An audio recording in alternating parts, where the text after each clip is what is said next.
Hi, everyone. We'll open the meeting at 6:30. Please know that this meeting is being broadcast live and digitally recorded through these cameras here. And as always, we'll start off with open session. Anybody here for open session? That's because he has the thing up there. It's fine. He's back. No? Okay. All right, so we've got some announcements, right? I do. I have a couple announcements for you. First, and most importantly today, the Massachusetts Department of Health informed us that there has been a positive testing for Eastern Equine Encephalitis, or EEE as it's commonly known. So this was a sample of mosquitoes taken In Hubbardston. In Hubbardston. Yeah. Sample of mosquitoes that were positively identified. So the Board of Health has been communicating with the Massachusetts Department of Health. The risk level is moderate, so we've posted the risk that's around town. They don't recommend closing anything because it's so late in the mosquito season. They do recommend sending out information to people on how to protect themselves from mosquitoes, how to keep mosquitoes outside of their house. But given the lateness of the season and in the year, they didn't. I don't want to say they weren't overly concerned, but it wasn't a crisis. So we are informing the public. We've put it everywhere. We've put the public flyer everywhere where we post warrants. We've put it out on social media and all of our websites to include an alert banner and have a press release. And the Board of Health will continue to update us on that. A couple more announcements. Ryan, one thing on that, maybe in this, if there's another positive test in the spring, we may want to think about spraying. If the Board of Health has, or the state has funding for that, I don't know. My office is we rent out our old office. We built a new one like 2 or 3 years ago in Georgetown. We rent it out to the mosquito people who spray all around the state, all their equipment and all that sort of stuff. For the state? Yes. I mean, I have my yard done, which we're glad we do it, but, you know, I don't know if the state offers that. I know they were doing Worcester, aerial spraying at night in Worcester for it. I don't know. A couple things for Thursday, October 18th. The Council on Aging is hosting a candidates night for the statewide elections they're happening. A lot of the candidates have said they're coming. Oh, good. I'll be moderating that. Oh, Should good. be a very interesting night. So The 18th? 18th at 6:30 here. In the senior center. That same night, the Quabbin Regional School District is calling a meeting of all Board of Selectmen to get a quorum to discuss the closure of New Braintree. New Braintree. So this needs to go through each board. There'll be several meetings about it. This is the first step. It's not a guarantee or even something that is necessarily going to happen, but they want to talk about it given the recent drop in enrollment and their use of the OCAM school. So this is part of the QEMP and other discussions that were had about trying to consolidate some of the schools. That's for the full boards, all the boards, or, Yeah. and where is that gonna be held? At the 800 South Street, I think, at probably the superintendent's office right next to the high school. Correct. And that'll be the 18th, What time? 6:30. Good time. Candidates. So the board does need a quorum there, Yeah. if possible. So you're gonna post that? It's already That's posted. already posted. And What day then is that? Same day as Thursday, the candidates. 18th. No, I mean, is it a Thursday? Yeah, I saw that, yeah. Oh, uh, my boy has. two more quick things. It is Breast Cancer Awareness Month, and Oh, our that's police cool. are participating with this pink patch. They're wearing it and advertising it wherever possible to join in solidarity with police departments from across the state and country. So they gave me this. I was the first one to get one, no big deal. And I don't know, I picked one up at Field Field Day. Day. I have nothing to do with it, like, I can't really wear it around, but, you know, it's cool. Oh, please wear it around. Yeah. Impersonating an officer. I got it in March, but I don't Oh, know alright, if well, it's for alright. the That's fun, guys. I got one in April for my birthday. and just Travis did a great job hand overseeing, or first person overseeing the paving that happened on Saturday. Not a day he normally works, but the final paving, final coats of our town projects on Prentice Hill, Adams, and New Westminster were done. I drove right through it. I had no idea it was going on, and it was a lot of trucks and a lot of stuff going on all at once. And I don't know what time I drove going towards Westminster at like, I don't know, 10 o'clock in the morning or something. Going, man. And then by the time I got back later, done. Looked great. I mean, they did some serious work. And he, was very careful of protecting the town on what is his day off, so I wanted to call attention, not only the paving, that being complete, Yeah, but I just saw Travis' him there, effort. actually. Craig, the roads are looking great. Best in a long time. That's all I have for announcements. Okay, no, that public hearing, the MassDOT public hearing, is that not part of the application? Not tonight. Not tonight. Oh, that public hearing will be happening, and we'll be Okay. pushing that information out, so that's a bridge design hearing. It's been posted publicly, and we'll have more information about that in the future. Okay, we have the Cultural Council survey presentation. We're gonna have to delay a little bit, the woman with the PowerPoint and the handouts. I have some handouts about the cultural council, but not the survey. Nope, you gotta go now, you're up, it's your turn, you gotta go now. I'm sorry, she works in the Worcester area, don't know if. We're fine, we got plenty to go. Thank you. Okay, and we have to wait until 7 o'clock on a poll petition She was moving. to be the next, so I guess Todd, if you're ready, you're up. Sure, can you use it? Great. So we wanna get to what? The economic development slides. Yeah. The most recent one is one that's got, Oh, okay. I got No, it. the right one. This one? I've got presents for all of you guys. Is this her? Oh, Yeah, it's alright. too late. This one might take. Too late? Oh, okay. Oh, went too far. I'm totally okay with, Don't with do yielding that. to her. That's what Yeah. you're saying. Go back? Yeah, that's, no, Todd. Yeah. So you guys have the option right now, if you guys wanna jump right in, you can jump right in, or if you wanna get yourself, I can jump. alright. After the, That's what well, I do. hold on. Okay. I don't think I'm gonna, good evening, Good I'm evening. sorry, I got No. held up real quick at work.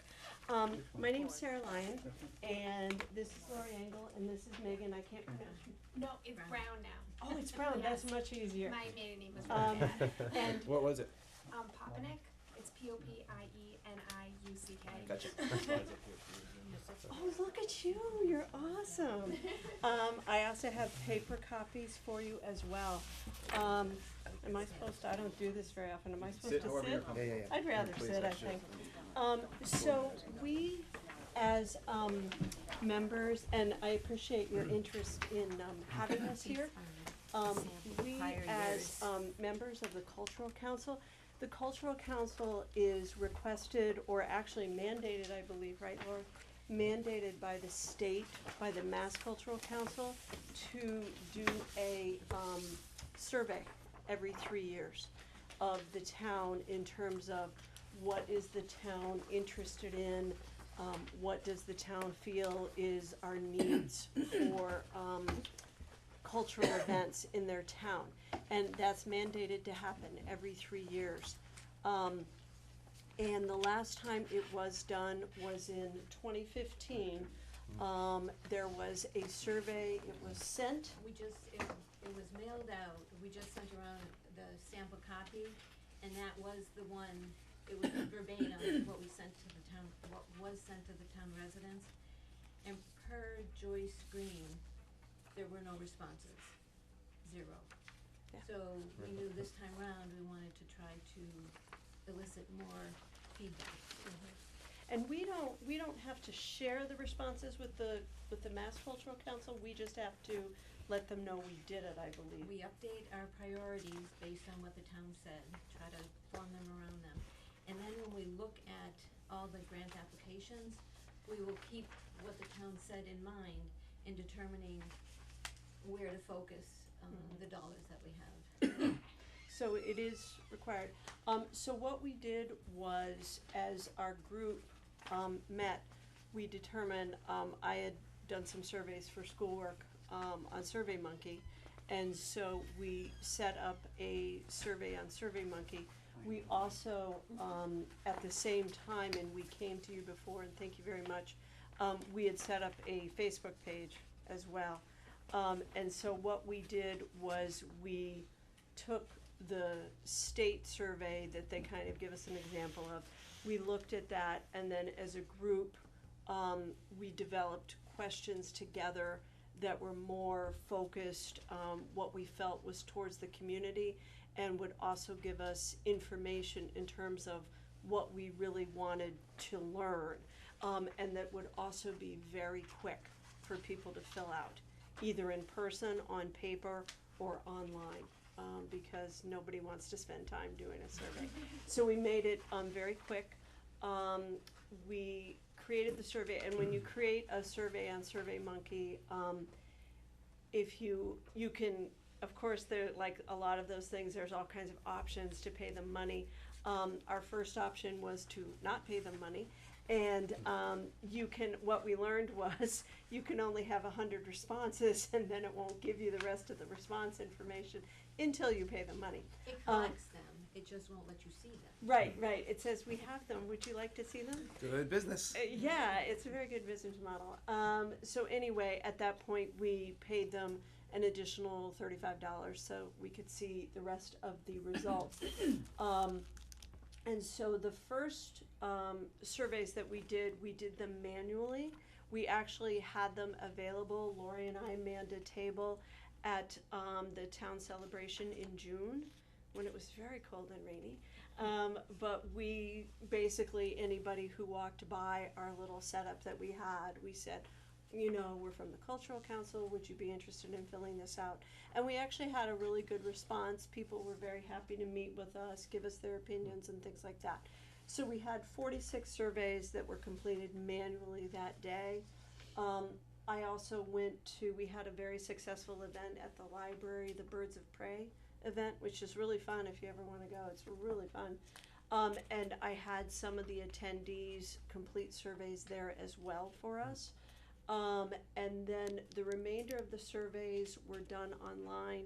I was working with Lori and with Joyce, I believe, to send out an email to town members, letting them know that the survey was available. But I think there was an email glitch or something.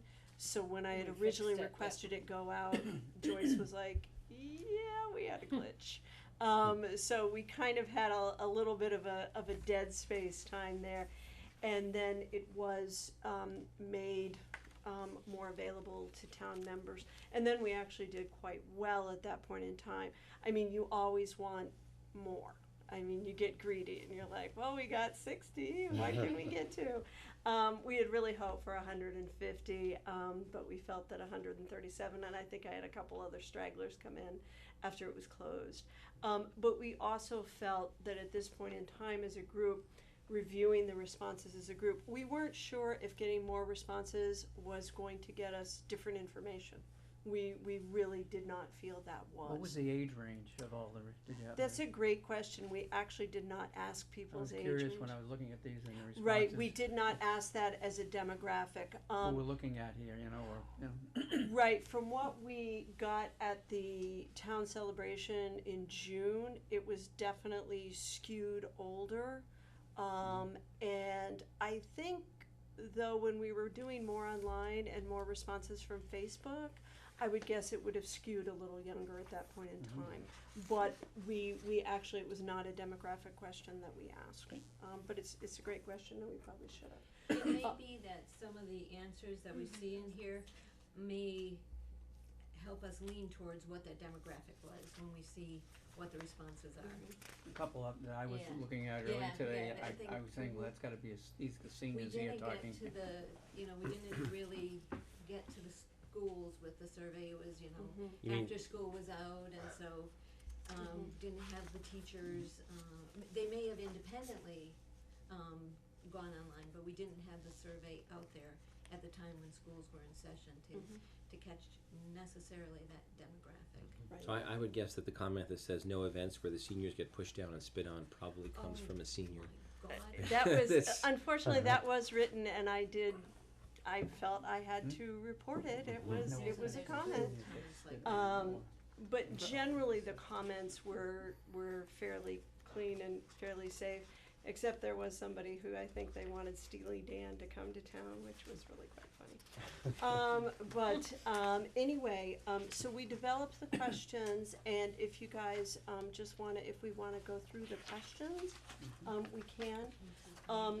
So the first one was a question designed to build awareness.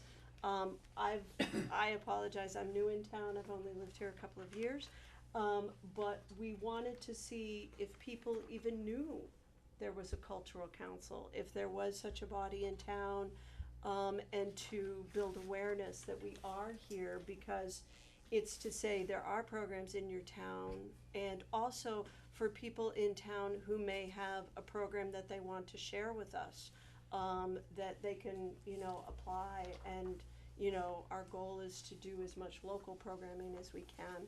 So we wanted to ask that for two reasons. Obviously, we found out that not many people knew we existed. And so we're slowly trying to increase awareness of our presence.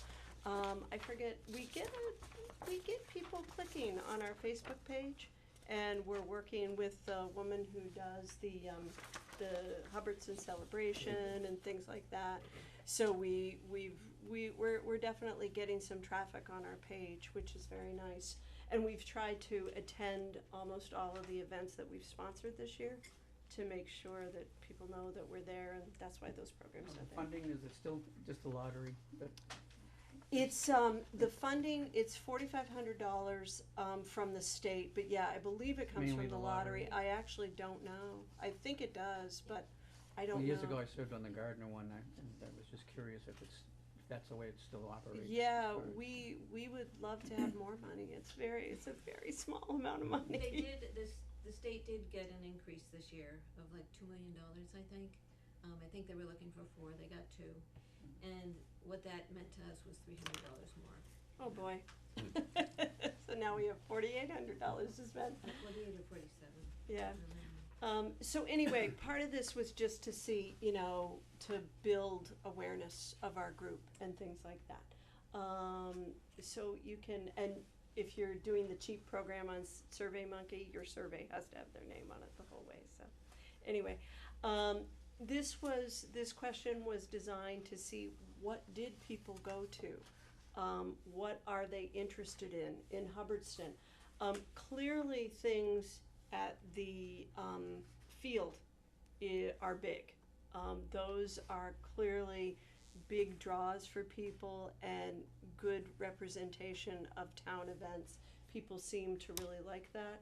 The programs at the library, the senior center, but we also got a fair number of people who didn't attend anything in town, which was interesting.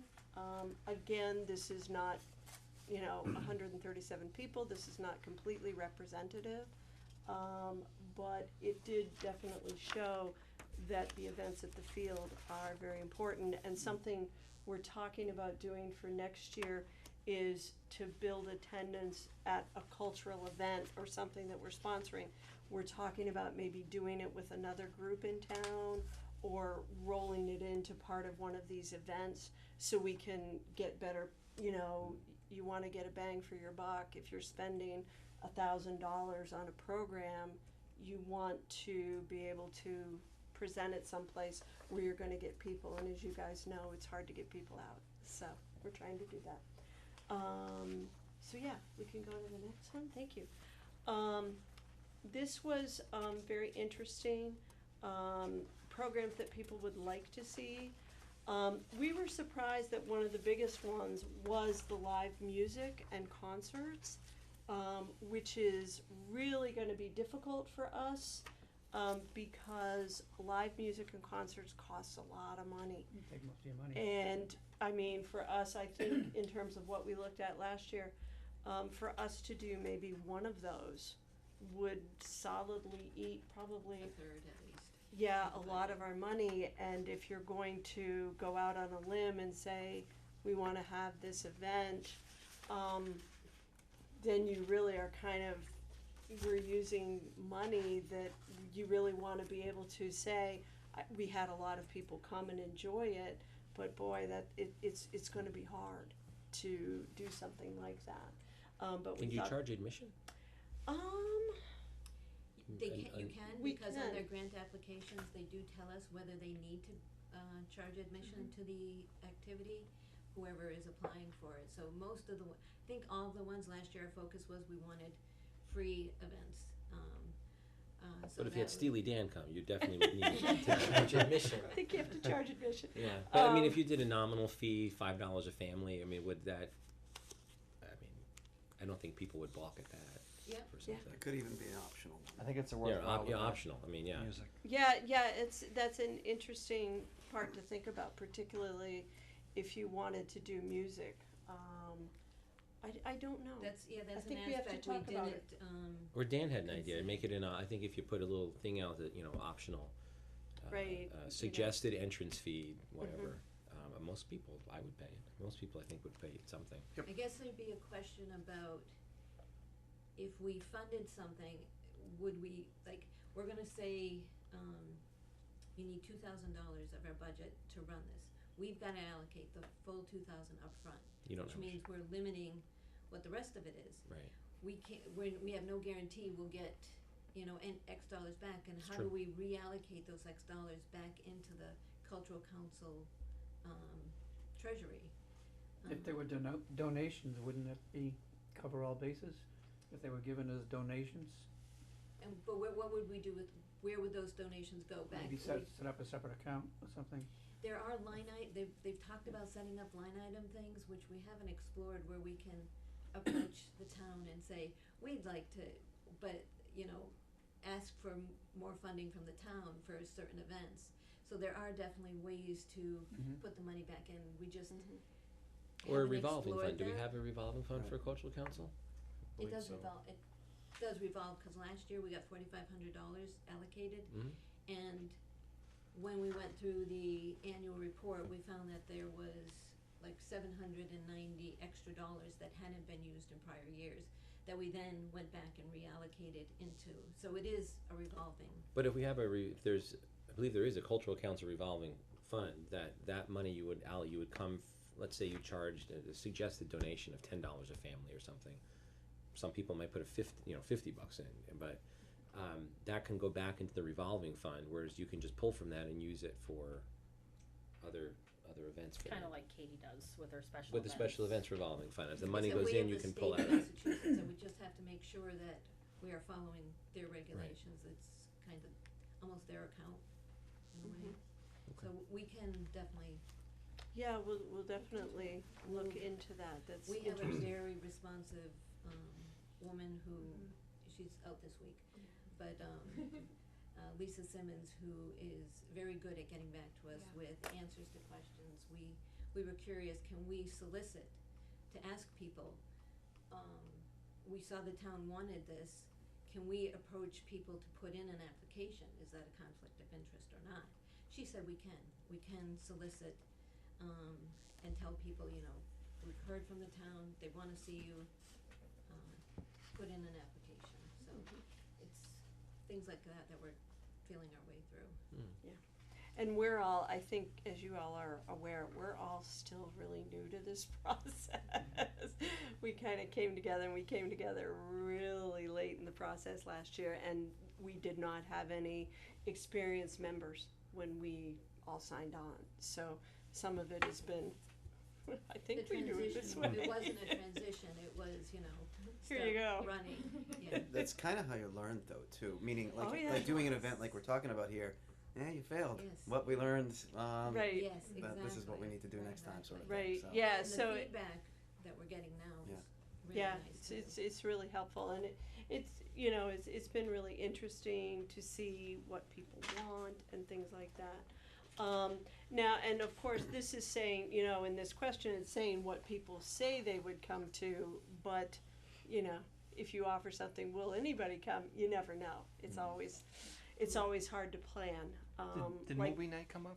beg your pardon? Did movie night, did you guys put that out there, or? I was on one of the, One of Yes, the, we one of movies the at the park. responses was movies at the park. I Oh, think okay. people do like that. I think, our chairman unfortunately has had terrible weather, at Yeah. least twice, I'm I not think. sure if Bill had the response he really would have liked for Yeah. this last one. Yeah, it's a great Because idea. he funds that right out of his pocket. Yeah. That the cultural council does not The Jurassic Park one. Mhm. Yeah, that was, Oh, I was okay. there. Yeah, He has not, It wasn't a great turnout. Right. And I mean- he had told us that if it wasn't a terrific turnout, he doesn't know if he's gonna do it again. But he's never put in a request to the cultural council for funding, that's out of his own pocket. right. And it's It would expensive. probably be more popular if it was a kids movie.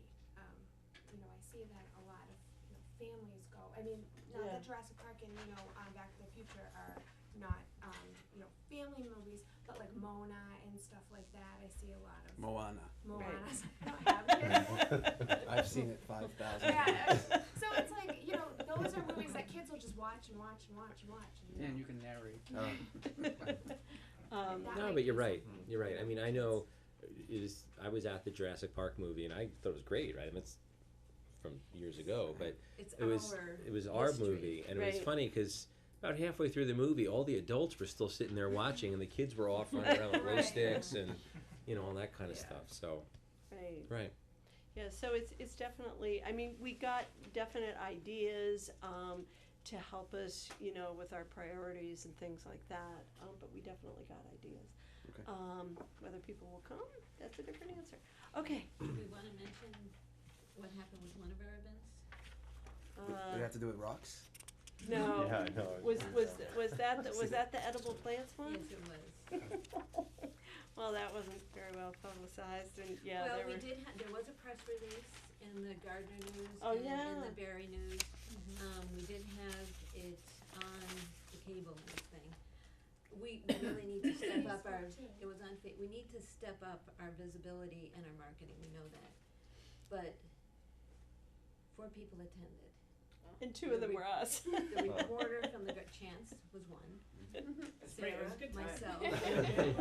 I wanted to go. And what was it about, plants? Edible Edible plant. plants. I think you could get a little bit more creative with your marketing of edible plants nowadays. Yeah. Lettuce. It was, it So just. there was not many people. So there was one No. person who wasn't, and it was $450. Yeah. So And you that can't, this is a learning Sure, experience. sure. Mhm. And But it's what- kind of like, what did we do wrong? Cause it seems like it would be a terrific, it could have been timing, the day of the It week, it was- was at 5:00 Yeah. at night, so it was On like later a in- weekday. People aren't home from work yet. Yeah. Right, so we have to start analyzing what we did last year, looking at the results of it and trying to. Something during the summer when the kids are on vacation. Right, Yeah. exactly. Tap This that was crowd. in May, I think, wasn't it? It was in May. There were lots of, Come on, Chance, help us out. there were lots of, oh, that's you. Yeah, there were lots of black flies. Also, that Ticks, wasn't a lots of ticks, program too. that we had, specifically approved. It had been approved by the previous cultural council and it was left over. So he was kind of filling in his space. We were asked whether we would extend it into this year. The money was still there from the prior year, so we extended, we did approve the extension of it, so we did give it a nod, but. So, We will say, though, it was held at Ladybug Farm. which is really fun. Kathy, who is the owner of it, amazing lady, wonderful, and she did a great job filling in on what was on her farm in particular. There was an outside person from Amherst who came up and ran the event. Kathy lent him her farm for it. If you ever, that's a wonderful farm, just in Hubbardston, just to let you know. And that was something we learned was we're asking her if she would lead like a walk through her farm and show us everything she's got going, and she knows the history of the area around there and the history of the buildings, and the after with her was far more entertaining than the plants with him. But it was a learning experience. So then, question 4. Again, this was interesting. People clearly want to know if there's something, if there's an opportunity to go to something. I would attend more programs if I knew about them. Was very much the message that we got. And I know, being new in town, I have a hard time finding out what's going on. I mean, the board that's at the field, That's all we got. that I'm like, okay, I'll go to that. That works really well. The Hubbardston email, though, that goes out. Right, I Is think it- my husband's on that list. I don't think Have we tried doing a push to get more and more people on that? Because I know that seems to get some attention. Yeah, because I don't know if I people. don't know if it can be used to advertise events or not. Right, and I don't know if people people don't read the papers anymore. I mean, people basically said, I think it's in an upcoming, I think it's the following slide, that where do you find out about things? And people basically said they see stuff on Facebook. Yeah, Social social media. media. Yeah, social media is very much, that's really where people, so we're trying to, I'm trying to keep up with the Facebook page. I try to update it, you know, every couple of weeks so people don't go there and go, oh, nobody's checking this. And I share things back and forth. The woman who does the celebration stuff, she shares interesting events, and then I've shared them to say, you know, this is appropriate for us to share. And we all have the ability to put things on the Facebook page and stuff like that. The other suggestion would be is if you have a family type of event, the school. Yes. Because if you know, all the kids' folders comes home from the elementary school for the day, and there's always a folder in there for some event or some, you know, the listening wellness center. It always puts, you know, their fall schedule and their spring schedule in there. And so if you have a big event, you want to get kids to just get it to the school, and they'll put it in the folders. Or Do you- Mrs. Roddy will email it out to everybody. Or she'll email it out to her, Oh, or put it that's in great. the monthly newsletter that they have. That So all- you Janice get in Roddy. touch with the school secretary? Yeah. Is that who does Her it? name is Janice Is she Roddy. the woman who Great. sets up the meetings potentially, if you wanna use one of the She kind of does everything over there. Yeah. Yeah, I'm so- gonna default and say yes. Yes. Okay. You probably can hit everybody in the Somebody- district it as was well. Janice I was directed to if we couldn't get the senior center, I was directed Yeah, to that the would school. That'd probably be her. And she said, absolutely, anytime I'll find you a space. Yeah, her name is Janice Roddy. She's the jack of all I trades. think and she's at Nature's Classroom right now, I actually. think she is. Yeah. So she'd be a good contact for the school. Great, great, that really helps. 'Cause yeah, in terms of, I mean, it's hard to find a central place, where you can really, reach out to people. It's hard, But I love that, that's it. yeah, That's a very good idea. Yeah. I mean, you find out so much stuff. I mean, when we didn't have kids in the school, that was before, you know, Facebook and all There this stuff was was a big. time. There was a time. It was hard to know what was going on. And as soon as my first one started school, well, you got all the stuff that came Right. home in the newsletters and the folders and all this other stuff. So you knew you got connected a little more to the town. Sure. and if your kids are A long time ago now. big, you don't know. Let me see. Okay, so this next question, so when selecting, we wanted to see, we felt as a group, we felt that we should try, if possible, to give priority to selecting people who are interested in performing or doing a program. We felt interested in doing things with a more local flavor. And we did try to attempt to do that, to focus on that. But it was interesting.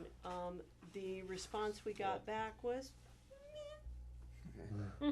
You know, if you can, great, but it wasn't strongly, you know, absolutely you should stay local. It was pretty much, meh, you know. I think people were more interested in what we could bring in. What serves the community best. Yeah, rather than are they from this surrounding area. They really weren't that interested. So I think we skipped over a couple questions. did we go back? Maybe think so. maybe I fell asleep or I something. don't know. I'm just Number five, number five, can we do that? Cause this is the one where we talk about the demographics of oh, who wants, Can we go back? who, Yeah. what was the audience that we pulled? yes. So this, and again, this really probably does skew if we had been able to do something like this in the schools. This would skew very differently, I would think. Because we definitely got a family interest, but it was more just straight out adults, which kind of says, who fill out your paperwork? I kind of, if you just real briefly, I kind of don't mind seeing it like that though, because so many of the surveys that we do and we've done over the years are sent also through the schools, and so there's such a larger percentage of responses there that always skews it the other way. So this is Yeah. actually okay to see it, Okay, you know, great. like this. right. And the timing of when we had the survey ready to go, I think it was right around the time schools got out. Because our website went live right around the end of, or beginning of Right, July. right, and so our opportunity to do a lot of outreach in the schools was non-existent. But let me just interrupt 1 second. But I also don't take it. If you look at the data the other way, when I said adults, adults certainly is the biggest line. Mm-hmm. But you have 3 questions of kids.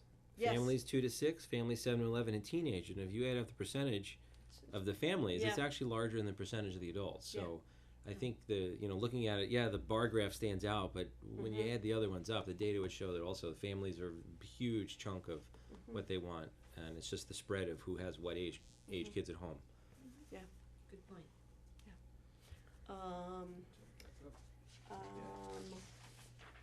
Yes, so this was pretty much kind of a bit of a throwaway question, but, you did wanna see, sometimes you're surprised what people say. I mean, we really would have been very surprised if people said, no, you should have more programs for seniors or more programs for this or more for that. It pretty much balanced out. One of the other areas that, just in terms of time and manpower and things like that, it would have been really good to just go sit in the senior center one day and just say, can you fill this out for me and things like that. But I could also guess how it would skew, because the impression we got, Lori, was that their members don't tend to go online, and I don't think we left any surveys for them. I did, You did? and Okay. I picked them all back up the other day too, Oh, all of them. thank you. Yeah. So we didn't get it. We didn't get a lot of traction there. I only announced it to the group that was there, that they were there. And they were just put in a corner where they leave their senior Newsletter. newsletter, whatever, but. Yeah, so we didn't get a lot with that. I think we can, sorry, I did have to quote the spit on thing. And this is, it's statistically not the best because people could choose as many answers as they wanted. It does give you a sense of the types of things people want. We have one more event coming up in December, and it's a community painting, like a wine night type painting thing without the wine at the library, and I'm guessing that will probably be very well attended, I would think. They've done it in previous years, I've looked back, and I've seen that it's been very popular. Yeah. So. So we do have one more event this year, but we definitely got people who are interested in performances, but are interested in a wide variety of things, and I think we need to be mindful of that when we're setting up our priorities for next year, when we start to review the applications for next year and things like that. And then they told us, we just got a lot of feedback in terms of, yes, Steely Dan. Shades of Grey. Beg your pardon? Shades of Grey. I don't know what. That's the 50 Shades of Grey. Is that what that is? I don't think it is. I think it's something else. I hope so. Right? I hope so. I saw that and I was like, I don't think It's so. definitely an adult only for adults. Right, yeah, I don't know. We did get some reasonable answers there, but again, I felt that I should, give due to all the responses that we did get. And I think but it was a very interesting process. We all worked really well on it.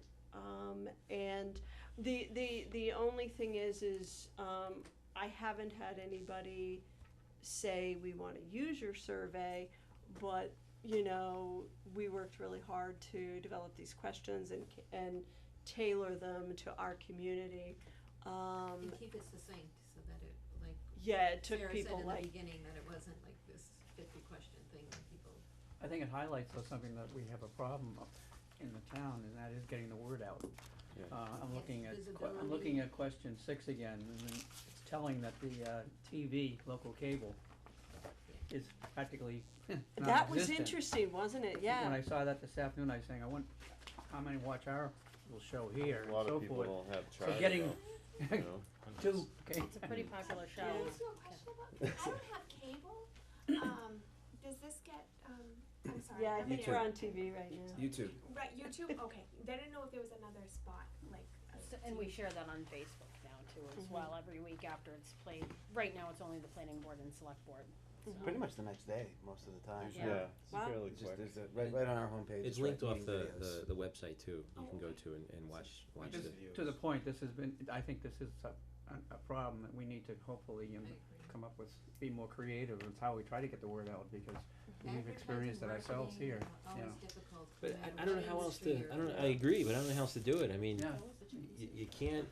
you can't spoon feed people.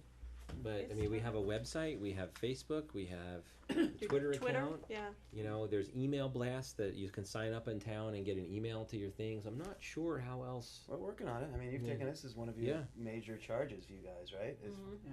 I mean, that's. We have signs up there right now that I just reprinted today for our bookshelves that say, follow us on Facebook, follow us on Twitter, and I mean, all those places are on there, you know. I have all- a question. Was the event that where you had the veterans in, was that advertised somewhere?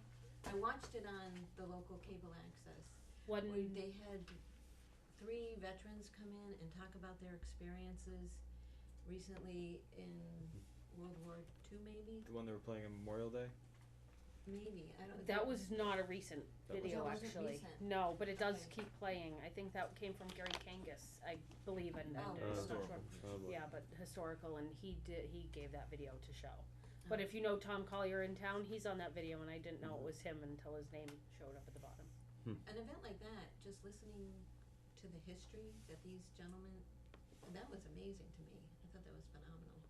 So the cable committee has been working on more stuff like that. Gary Kangas became a member earlier this year, and he has just an archive of videos and things that they've been working on and showing to bring that back. I'm sure it was your Facebook page that sent me there then. Yeah, because I've been showing those, so. Any questions, any other information we can provide to you? If you have events, send them to me, please, because I will make sure Beautiful. that they get posted on the website for under our Wonderful. event. We have a separate tab and share them, so. Great. Yeah, I mean, like I said, we have one more event in December, and we're meeting tomorrow night, and I don't know if we have any new We applications. can't see them yet. Oh, we can't see Only them. one login can see them and it's Bill's. How do you advertise actually, for applicants? It's through the state more than anything else. I mean, we did put something on Facebook. We put something on That Facebook, the Lori Cultural helped us. Commission is presently taking applications? Yes. Right, and Right. it's probably worth It's on the another cable thing. announcement from you as well. That Yep. would be great. I Lori. put it on the town page. I Right. shared it on the town Facebook page. Yeah, You can I find mean, it there. I forget how many applications we waded through last year. It's like, 24. oh, but that's what we weeded it down to. No, we had 24. There were 6 pages each, Right. but it was 24 applications we had. Does the Gardner News still have the homepage? Yeah, we do. Yeah, 'cause that's something you might look into Mhm. also. You know, under home news, Hubbardston is presently taking, you know. Do you just send an email to them, to the news? Yeah, editorial at thegardnernews.com. And they'll do that? Okay, great. We've sent press releases to the Gardner News before too. In the Barry Gazette as well. Yes, and Mhm. we have sent to them. Yeah. Yeah, no, it's effort to get the word out, But- but we're gonna try. We didn't do that with the open applications. In fact, open applications ends October 15th. Mm. So we need to, until we know how many we have, which maybe we'll be finding out this week, we should put out another call. I'll put one out tomorrow for Do you. that for you. Your painting event, you may get more people if you did have wine or. I think it's in the library though. Or BYOB. I don't know if you're allowed, but I think, I mean, I'm gonna elbow people out, cause I wanna go to that. But, if you have any other questions or anything, or, Or if you have But- any ideas, put it a note in our box there, Yeah. like things that you think of later. suggestions, we'll definitely. Yeah, I Yeah. guess the library was thinking about doing a survey, and working with SurveyMonkey is really, it's really it's fairly slick. It Yeah, works quite it well. is. We've done it a few times.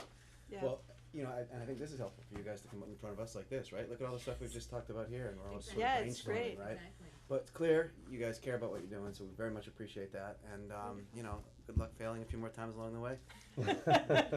We're not gonna do edible plants anymore. But go see the Birdman. The Birdman's great. I think if he puts in an application, we'll have him back in a hot minute. He was great. All right, thank you Thank you. very much. I Thank really you. appreciate your time. Sorry, I was a few minutes late. No, we're good. That work thing. So Todd, if you, can you hold off one more time? We have a poll petition. At 7. I think we'll get right through that. Yep, just go to Do I have everything? I do. yep, look to the right, just click on that. Welcome back. Thank you Hi. again. Bye. Appreciate it. Thank you, guys. Nice to see you again. You too. Stay right by me. Okay, so I'm gonna, as usual, just read this Who needs that help? That's poll for sure. petition. If somebody else wants to. Okay, so this is September 12th, 2018, 12 interested parties. In conformity with the requirements of Section 22 of Chapter 166 of the General Laws, Ter Ed, you are hereby notified that a public hearing will be held at the office of the Board of Selectmen, 7 Main Street, Unit 3, Slade Building of the Town of Hubbardston, Massachusetts, on Monday, October 1st at 7 p.m., which is tonight. Upon petition of National Grid and Verizon New England, Inc. for permission to erect or construct and a location for a line of wires, poles, and such other fixtures as may be necessary to sustain or protect the wires of the line for the transmission of electricity upon, along, across, or under the following public ways of said town. Old Westminster Road. National Grid to install one JO pole. Remind us what JO is? Jointly owned. Jointly owned pole. Every time I do that. JO pole on Westminster Road beginning at a point approximately 2,773 feet northeast of the center line of the intersection of High Bridge Road. National Grid to install a new pole number 143-25 to provide power to new residential customer who is going to have an underground service, and the pole needs to be on the same side of the road as the house. Location approximately is shown on a plan attached. Wherefore it prays that after due notice and hearing as provided by law, it be granted a location for and permission to erect and maintain poles and wires, together with such sustaining and protecting fixtures as it may find it necessary. Said poles to be erected substantially in accordance with the plan filed here with marked Old Westminster Road, Hubbardston, Massachusetts, number 261-84748, September 7, 2018. Also for permission to lay and maintain underground laterals, cables, and wires in the above or intersecting public ways for the purpose of making connections with such poles and buildings as each of the petitioners may desire for distributing purposes. Your petitioner agrees to reserve space for one cross arm at a suitable point on each side of said pole for the fire, police, telephone, and telegraph signal wires belonging to the municipality and used by it exclusively for municipal purposes. Okay, do I have to read that next thing too? No. Thank You you. always read this. Okay, alright, so. We have a new customer at 132 Old Westminster Road. They're building a house there. They want to go underground with their power. And in order to do that, we have to have, because that's overhead in that area, we have to have a pole on the same side as their property. So you don't have to go through the road. Correct. Okay, is the property owner been in contact and in tune with what's going on here? No, they have not really been too involved. So they You don't know, have to I be. didn't even meet them out there. They said right by the white birch Okay. tree, and That's enough, that's I kinda what I meant. staked That's it. Yeah, I staked it. They said it was okay. Okay. So that's about it. Mr. Chairman, from Travis in the DPW, just wanted me to read this. He said the location is good where the stake is now on Old Westminster Road, pole 14325, and is not to move any closer to the road from where the stake is now. And he took pictures of the stake, etc. Okay, great. Anyone else have any? Not really. No? Alright, so I'll make a motion to approve the poll petition as submitted. I'll second that. Discussion? All in favor? Yes. Yes. Unanimous? Thanks. Thanks. We'll see you again. Alright, And I'll mail these in. You can just sign these. These are the lines. You just need one on one of the lines and, Each of us signed it, right? yep, both copies. Who's responsible for the cost of these poles when it's a new residential? Is that National Grid or is that the customer? National Grid. National Grid. You get the first, is it the first two free? First one, if they're having it put on their property, Yeah. they get one free pole. And after that, the customer pays. Yes. Thank you. And then One- the yeah, phone one line company I pays think us there might be a 50% one short if line. they're gonna be on it as well. So, You can wait till the rest of the agenda. Hi, everybody. Hello. I've got some presents to hand out. I only have 5 copies of them though. They have them in So, there. Yeah, they have them all. okay. Look We at you just- guys. yeah. Fine. Some of these themes here are going to echo what's been That's put nice. forward by the Cultural Council too. Thank Hey Todd, can you reintroduce yourself, please? Oh, sure. My name is Todd Miller. I'm the Economic Development Coordinator for the Quabbin region, Barry, Hardwick, Hubbardston, New Braintree, Ocam. And I've got a vision statement there. It's like a vision plan, action plan sort of document.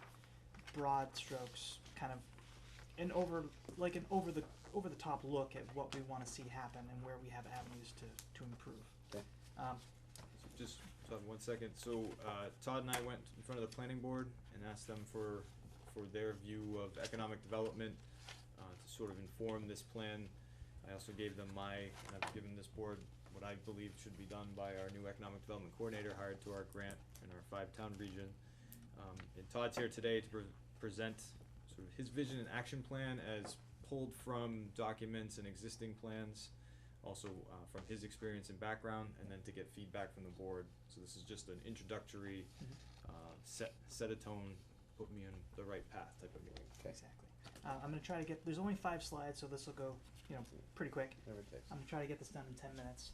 But the first page that you guys see here, this is kind of, in brief, an executive summary of what I found are good places to jump off from. So we can go over it. We've got issues with signage, both public and private. Issues to re-energize the local community and get them involved at the hands-on level, at the grassroots. That's something that we've just experienced. The Cultural Council that has a shortcoming on. That's something that's not necessarily unique to us here in Hubbardston or even the Quabbin region, just all across the country. Local governments and municipalities are having trouble just getting good faith recruitment of filling board vacancies, serving as a volunteer on other entities and whatnot. We have issues with infrastructure. A lot of this is just writing off of the good work that's already been done. I'll go over that later, but it's not just driving surfaces. We're talking about things like complete streets, making sure that the town center plan is not just completed as outlined, but also expanded to go to all the way down to the park down there with all the street issues. It is as of today. Yeah, We got the 25% design, and just sorry to interrupt, but no. from TEC, our engineer, today or yesterday, no, it was today, we got the 25% design, which is the major submission that first goes to Mass DOT to get it in their queue. We had done it previously when we went up to just Williamsville Road, Yeah. but then it got extended, and just today it was sort of sent around to us, and so we've got it. Looks great. I mean, it's a lot of questions to come up because you're sending more people through an area that has a lot of cars and parking and whatnot, but still, it's I don't know if you looked at it or not yet, but I looked at it briefly before and sent it around to the town center committee group. It looks pretty slick. Oh, very good. That's that kind of visibility that we need going through 68. That's going to be at the crux of what a lot of this is going to hinge upon. Also, after we get some of these ducks in a row, I have some ideas for future planning. But with that, I want to get a dialogue with you guys too, because I've lived in this area my entire life. Many of you guys have too. This should be something that's done on a consensus that we build together, and we can collaborate on the efforts that we want to do first. So we can get the next one. When it comes to signage, a lot of what we've talked about are issues of visibility, and that kind of blends over into public sector and private sector. A lot of the issues that we see on the public sector are those we just can't get the word out about certain events that are coming up, about anything that people don't see on the internet, but they drive by this building every day on their way to work, sometimes multiple times a day. And what I'm really suggesting that we do is, starting at the first line, right as we enter town here, both from the south and north through 68, get some really beautiful, elegant, handmade, welcome to Hubbardston signs. Something that is beautiful, elegant, lets people know that we're here. Because a lot of folks can drive through 68 on their way to Gardner or Fitchburg, wherever they're going. I don't know if you've ever seen traffic counts on those, but there's huge volumes that go back and forth. You're absolutely right. And we're all of this is a missed opportunity.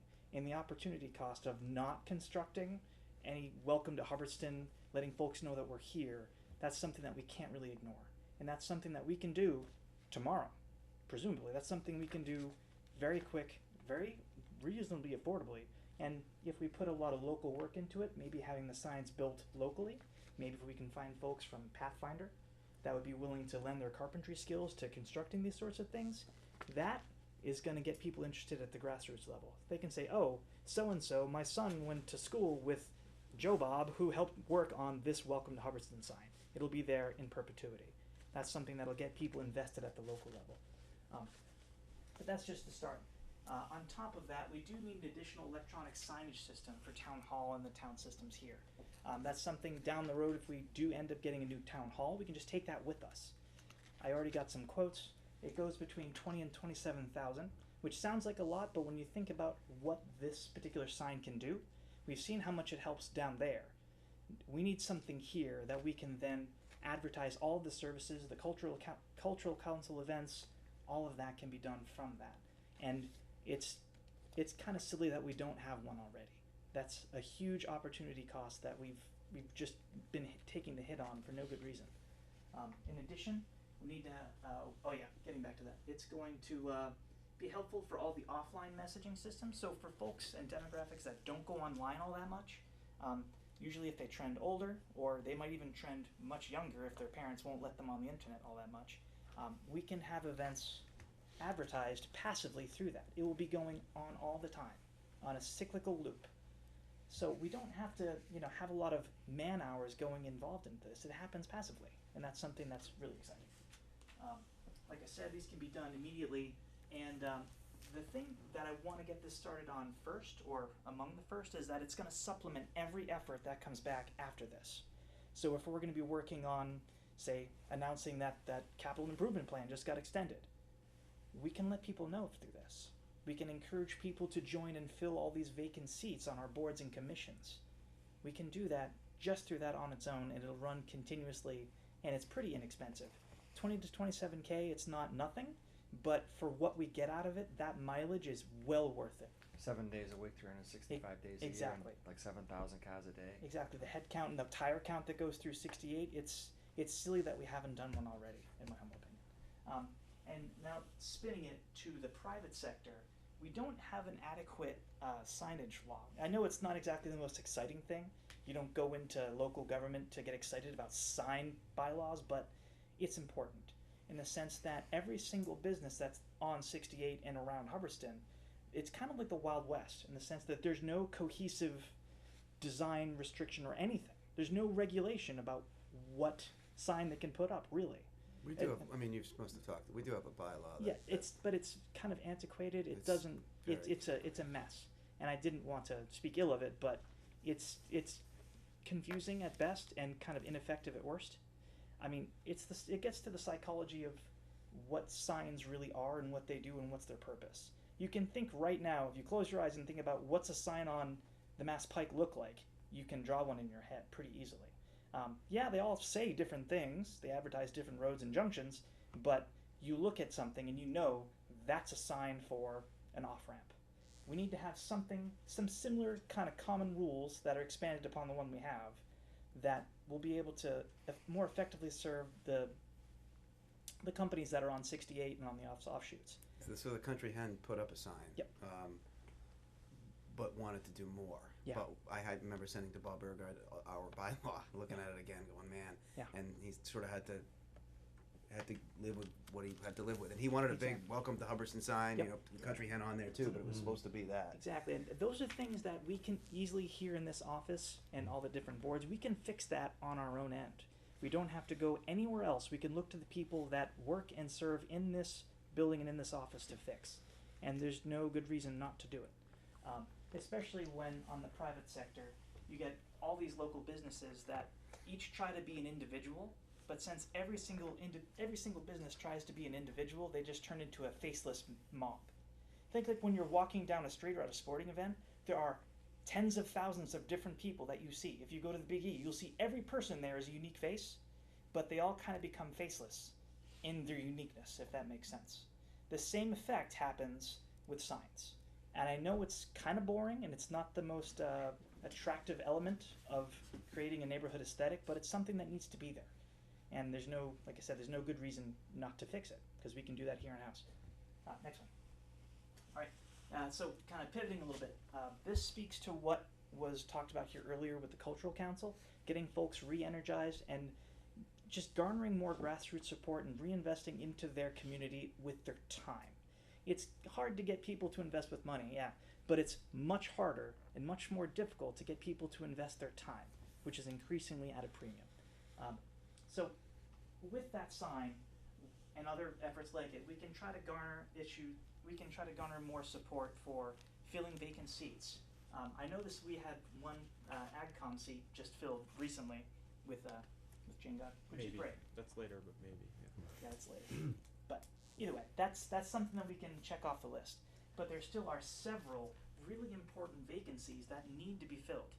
I am kind of involved with the economic development angle, shocker, but there are 2 openings there that need to be filled. And if you have people, they don't need to be business minded. If they are good faith actors and care about Hubbardston, I don't care if they're a school teacher, if they're an artist, if they're a businessman or an accountant.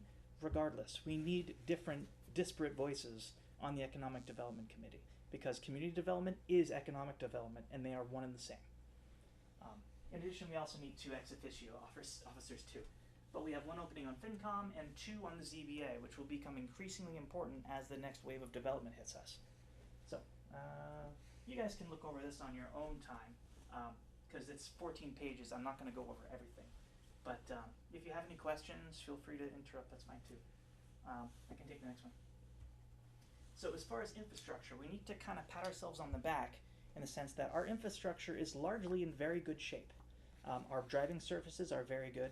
The DPW has done an amazing job, even just today. However, there's more to be done with the town center project, increasing walkability. Hubbardston is so wide and it's so oddly shaped that it's very hard to navigate the Hubbardston's assets without a car. But wherever we have, paving and sidewalk along the common area, that's something that needs to be utilized more, and that's something that needs to be incentivized by just having the infrastructure there. If you have sidewalks, people will walk. If you have bike lanes, people that wouldn't otherwise go biking will, if it's safer. But that's the theory behind Complete Streets, is that it accommodates any kind of multimodal travel.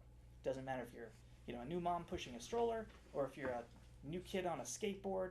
It doesn't matter. It's a means of transportation. That's something we should incentivize. We can look at all the aesthetics, all of that, but the good thing is that when folks see new signs being erected, or they see old tired stop signs being rejuvenated with LEDs that will light up in the middle of the night, that new constructions gets people excited about positive change that's coming to town. The fact that they'll see something new that wasn't there before, it's going to light a spark in people that otherwise wouldn't have been lit as easily. So mark my words now, when that town center project is finished, it's going to change the feel and the dynamic of the built environment. It's going to change the feel of the community in a sense. And that's something that we can leapfrog off of and try to build more support for entrepreneurship here in town, and making sure that the money that we spend in town and earn in town stays in town. So future planning efforts. We need to create a more comprehensive design review process.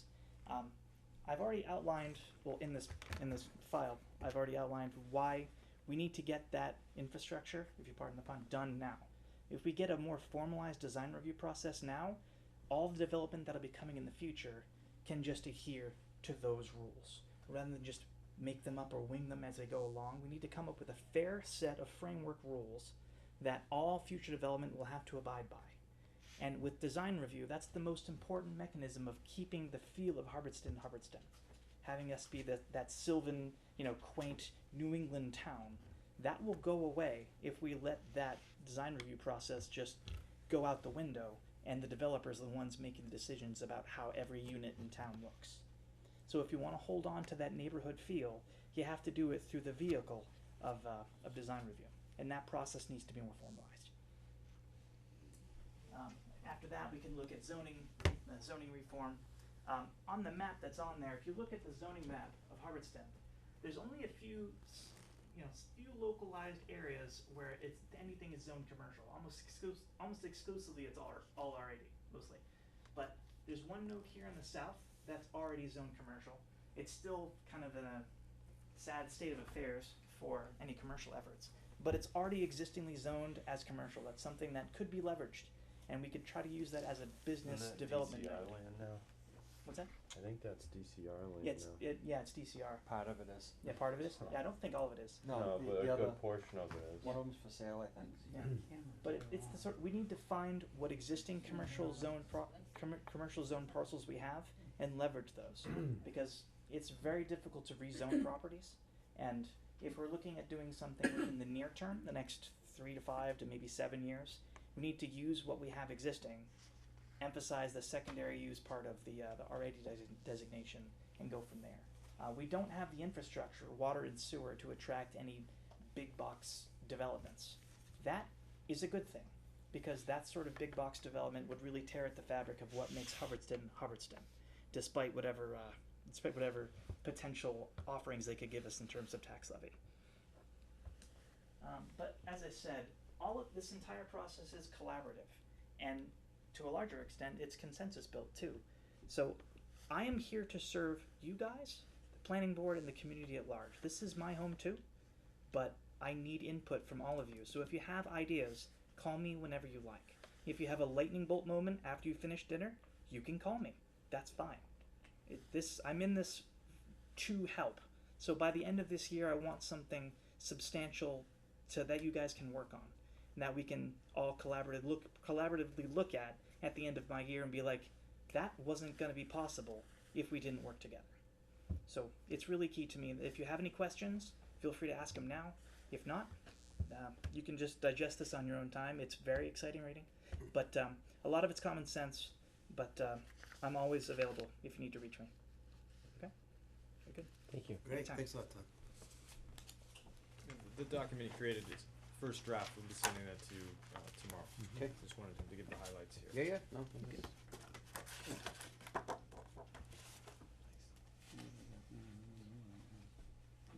All right, so now we are at the Elm Street sidewalk contract. You wanna give people an update of where we're at with that? So the Elm Street sidewalk is the town's current complete streets contract, an award given by the state, $224,000 to create 800 feet of sidewalk on Elm Street, running from 68 all the way down past the school. So this was recently procured. The award was given to Borges Construction for rough numbers 204,000 or so. So it came in under our grant award, which is good, which allows some contingency money. So, just real quick, cause I'm in that business, I have never worked with them directly, but I've seen them on a million bid lists and do, for many, many years, so I can't, they're very experienced. Yeah. Is it gonna go down the Parsons Road? How far? Doesn't quite go that way. Okay. Part way. Yeah, it goes most of the way, but there's some, that question was asked by Matt, actually, Yeah. yesterday at a. It goes to that where it is now. Okay. Right, yeah. and that was sort of the footprint I had to stay on. Okay. So the procurement process was followed and it was awarded. Borges was here that next day, doing some site work, looking around to make sure they were ready to go because of the tight timeline here. So we did have a contract. It was reviewed by them, signed, and then reviewed by council. So it's all appropriately reviewed. The procurement process was appropriately reviewed and followed. Their insurance documents were vetted by our insurance companies, and we have all of their bonded documents, so they're fully ready to go. We gave them a 10-day timeline to sign this contract and move. They will be starting construction in October, hopefully by October 15th, and we have our first pre-construction meeting tomorrow, pending the board's approval of the contract that you have and the process in general. So pretty exciting. There'll be It new is, it's gonna sidewalk. be great, I mean, just sort of what Todd was talking about there, once you start seeing stuff happen, you got 68 South happening, and then you gotta have a sidewalk here, it's all momentum building. There is one, just as a sort of an aside, but as the town center committee, we had a meeting and noticed, Phil Churchill, that they had, on the 68 South project, they actually went across the street and did the. A little corner there. Right, that wasn't on the original design plans, that went out to bid for Borges, but that was something that was brought up from the town center committee to TEC during the bidding process, and they actually went out there, sort of resurveyed it, and had to make it so that it's gonna mesh in with the concrete curve to the asphalt curve and all that. So anyway, there's not gonna be, you know, standing out in the field sort of thing like, what do we do? So anyway, that was that. So we do have the contract for your approval and signature if it meets your standards. And tomorrow, that pre-construction meeting will include members of the school to make sure that safety is followed. There's some students who walk that, so we've already spoken with public safety and the construction company to make sure any students that are walking is completed safely. The DPW is involved, just to make sure that this short timeline project goes as smoothly as possible. I feel very confident in saying that we're ready to go, and so is the construction company. Alright, so I'll make a motion to approve the contract as submitted. Second the motion? Any discussion? All in favor? Just one Yes. copy. Yes. Just one. Doesn't matter. Nope. So, that's going down from Main Street. where the school is past the field, is that what?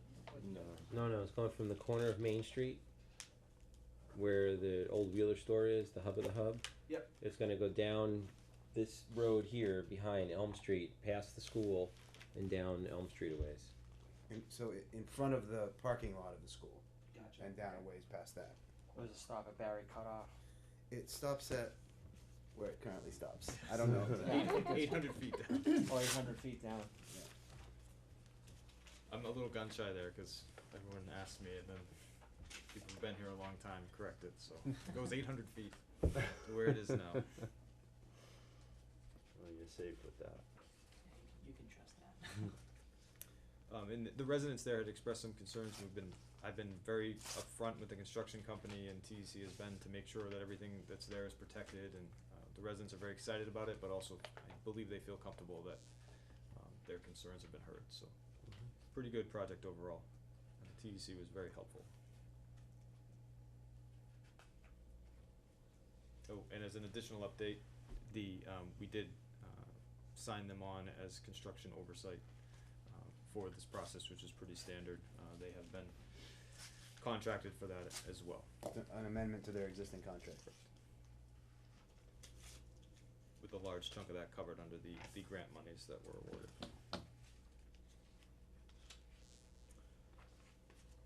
We good?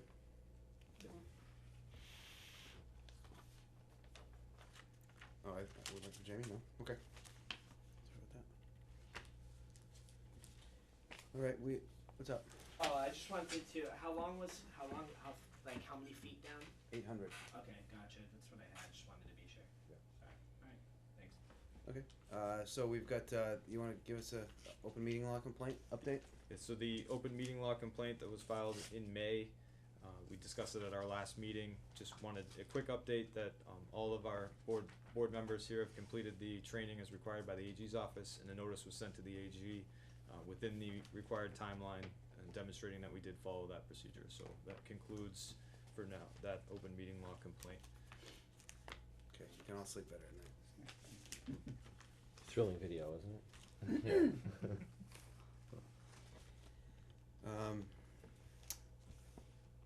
Okay, Hubbardston, police policies. So Chief Perrin's, one of his goals this year was to review 30 of our police policies to make sure that they are up to standard. He's completed 5 of those. They're in your packet. These are police policies, and they're a little dense, so I didn't want to just drop them on the board. So these will be up for approval, given that you've had enough time to review them at the October 15th meeting. I just wanted to give them to you, and just to publicly acknowledge that we are reviewing these policies to make sure that they are as up to date as possible based off Massachusetts state standards.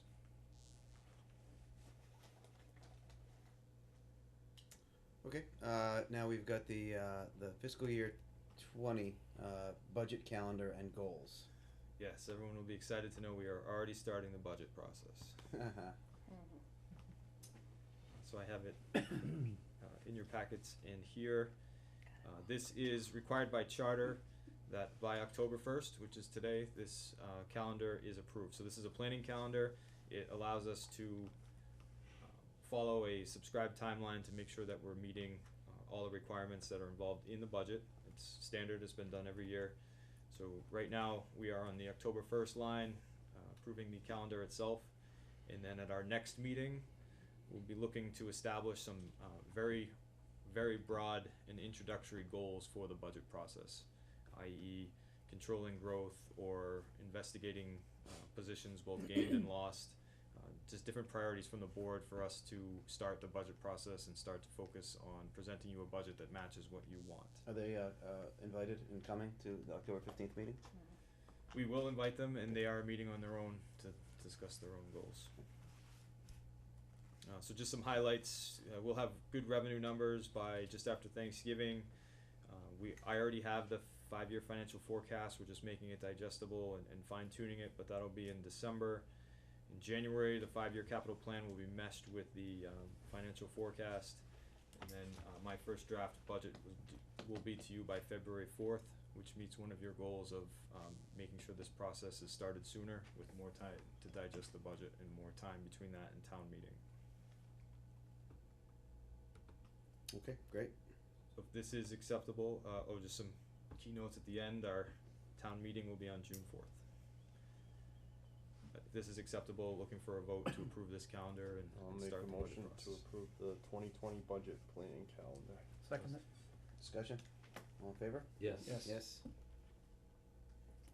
2020, huh? I I know, know. that sounds. Thanks for getting right to it, Ryan. Scary. Town administrator report? Alright, just calling it up.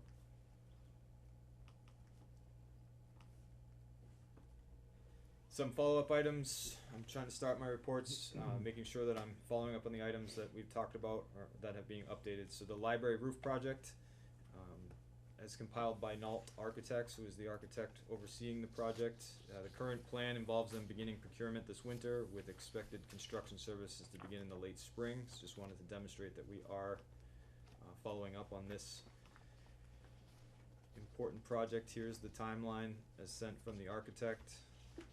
I did see Senator Goby actually at the, when we had the QEMP final presentation there, and thanked her for the generous contribution towards our effort. Yeah, as I understand that $100,000 from the state will allow us to not raise people's taxes, which is good. That is great. So the bidding process here is scheduled to begin just after Christmas, and the construction is, again, this is a tentative timeline, but looking for February, March timeline for the roof.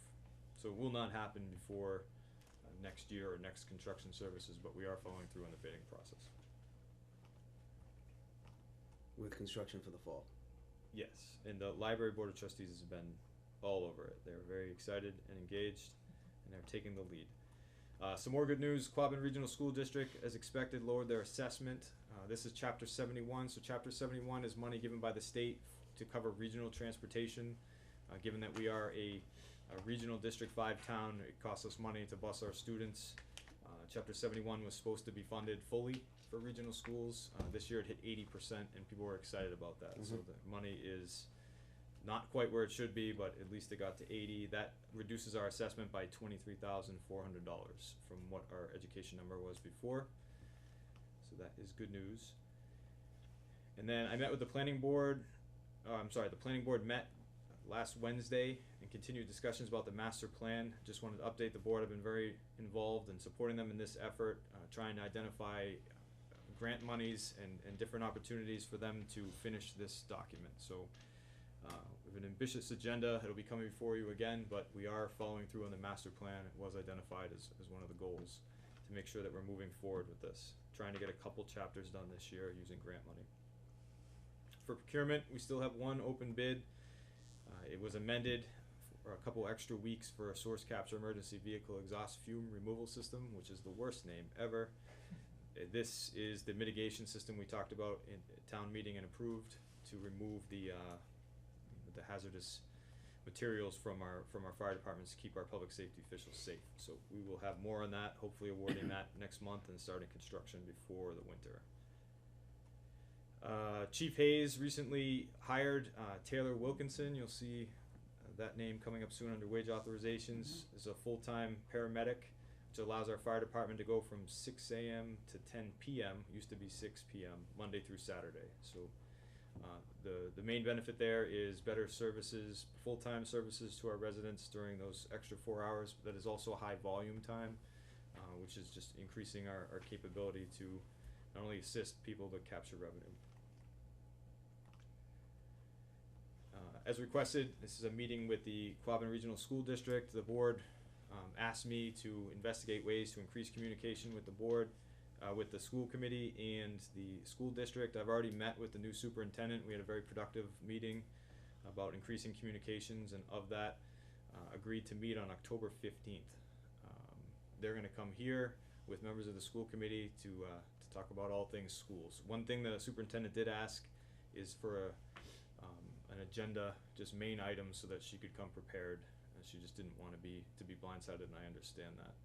So are there items that the board has for, and you can send this to me by email or discuss it now, that they'd like to discuss during that meeting with the schools? We'll think about that and get back to you. Okay, just send me some emails on that. I'll put together a quick agenda just to help the superintendent.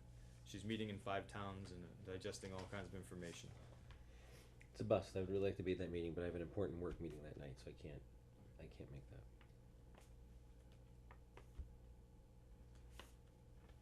An update on road construction.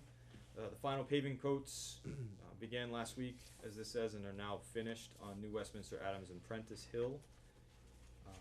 And then the sidewalk project we just discussed in length. Those will complete our construction process, and then very sadly, on October 29th is a tentative date for Travis to come in and give you his winter operations plan. So.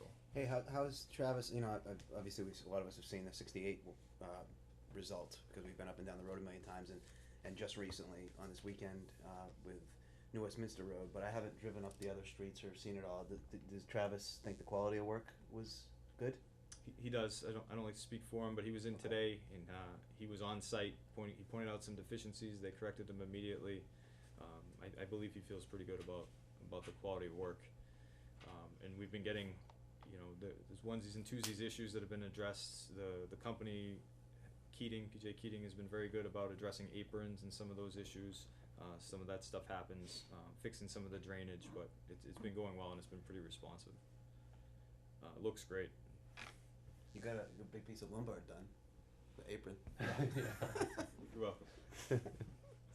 No, it looks good. Looks real good. It does. And then we're working on extending the road plan out as we did this year, maybe not just 2 but 3, 4 years. We'll be presenting that this winter. Just asking residents to be patient as we compile that. We've been taking all the requests as people see their road not being done and others being done, and we've been getting those and compiling those requests as well. So we are listening, we are recording that information and trying to get everybody on the plan.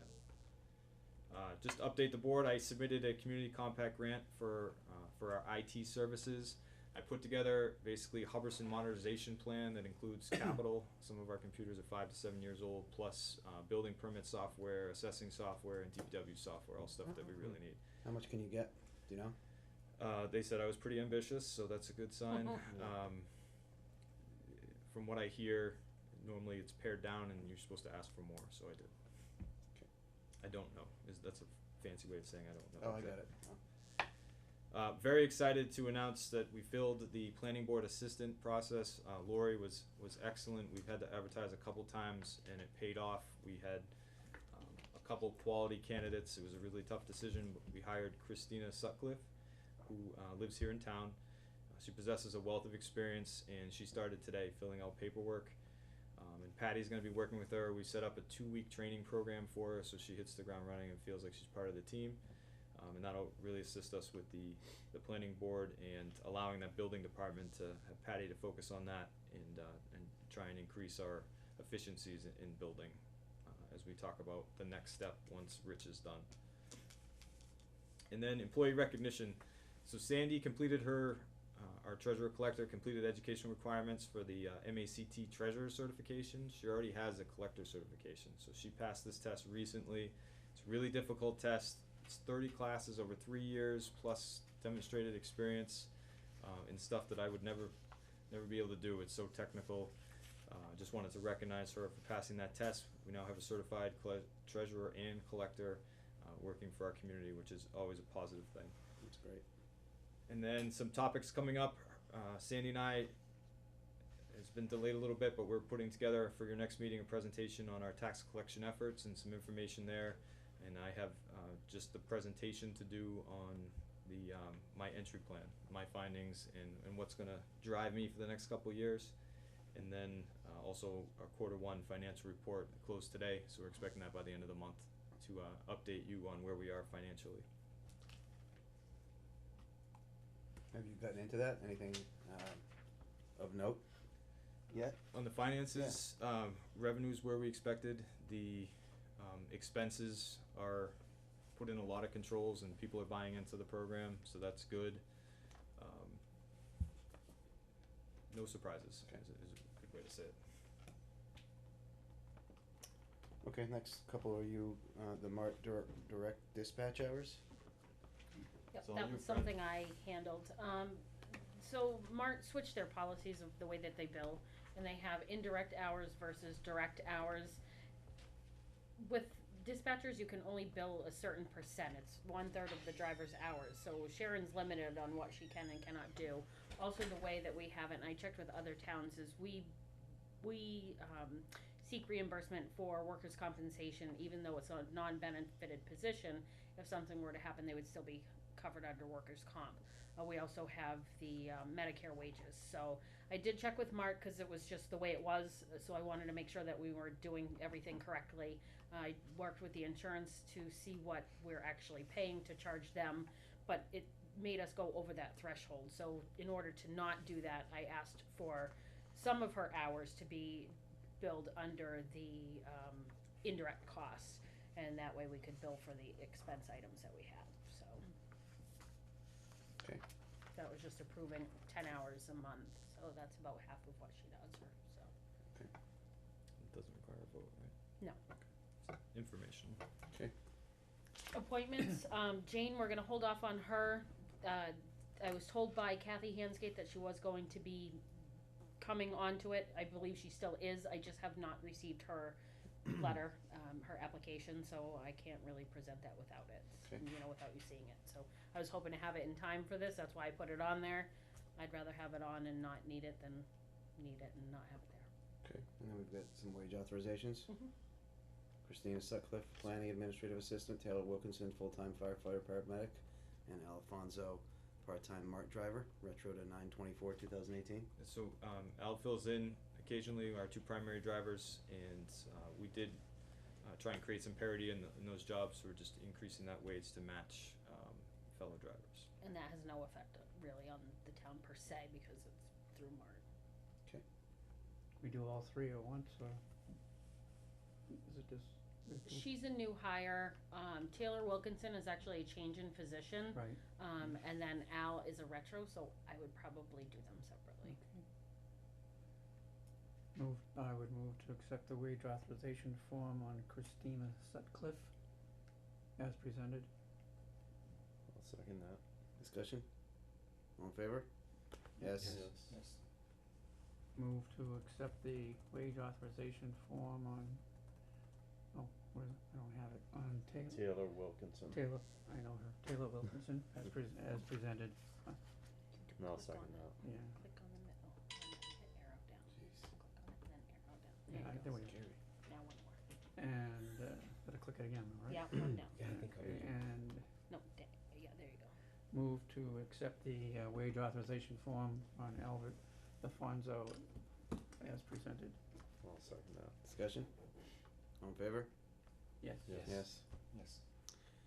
Okay, committee updates, QEMP task force. We had our final presentation a couple weeks ago, which was the MRPC, CMRPC. Trish Settles did a sort of great job summarizing things with the point of the meeting for it not to be the last meeting. If you could just say it a certain way like that. So it's not. We already have our next working group set up, October something. October 10th, I think. 10th or 12th, something like that, where the different focus groups that the QEMP broke into economic development and a few others. I think you're probably heading that working group, right? Yes, sir. So anyway, shared services, all that sort of stuff is now got members from each of the towns, and there'll be opportunities for other people to join them. But we're just sort of taking the next steps from what's been done so far to see what we can't do. It was interesting to see the 17th. okay, thank you. It was interesting to see the new Braintree school stuff. You know, that as far as the QEMP task force, the school closure piece of things went away a while ago. We refocused our efforts because it didn't see as though that there was that much energy from anybody from any town to do that. So I'm very interested to see how this process goes.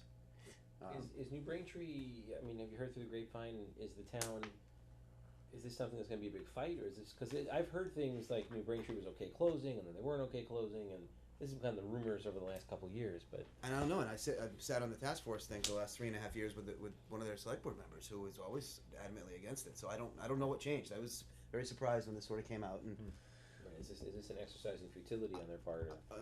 on the school committee's part, Yeah. we'll see.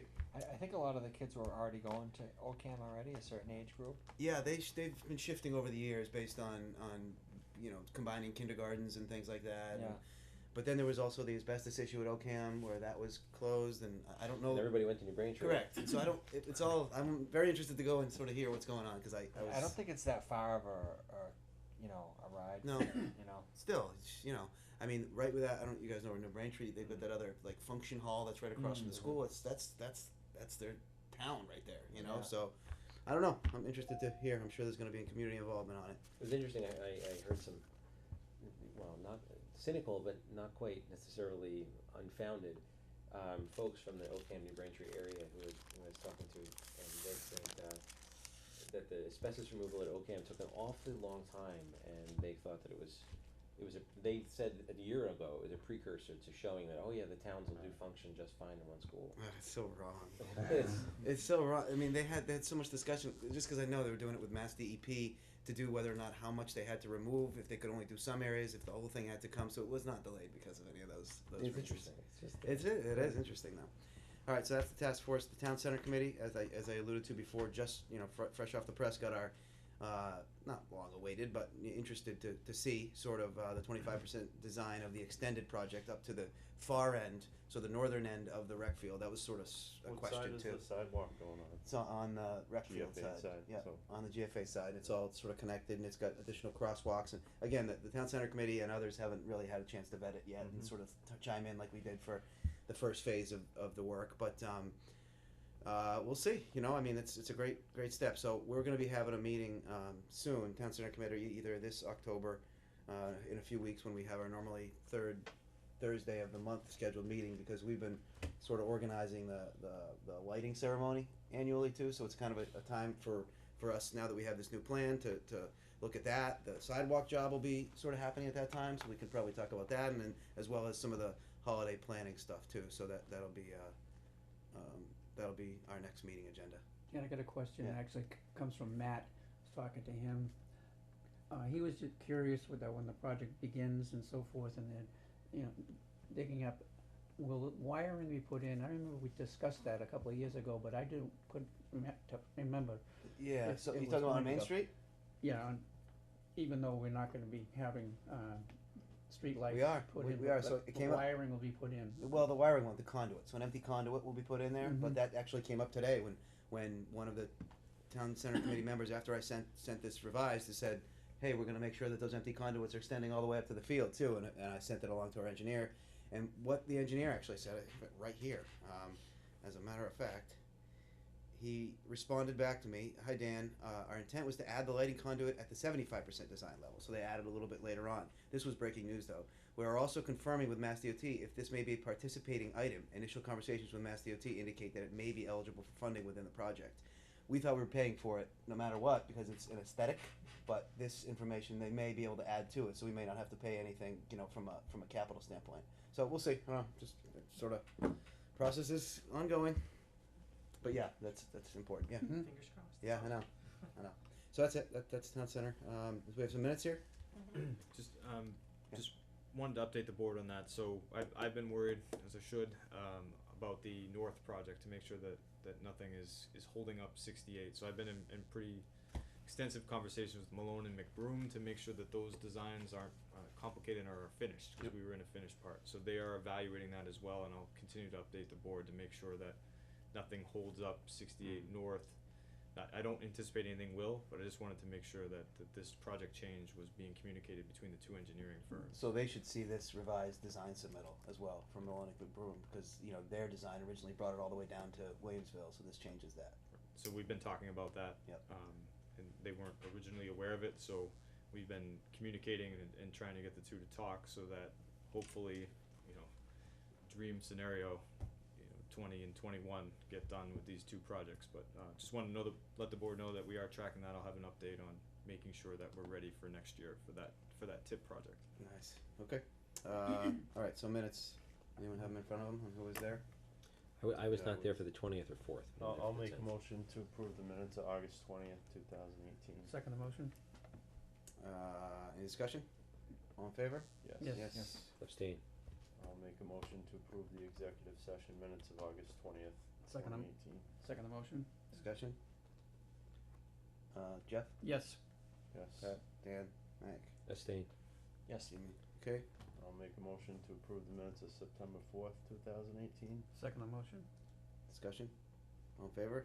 Yes. Yes. Abstain. And I'll make a motion to approve the minutes of September 10th, 2018. Second the motion?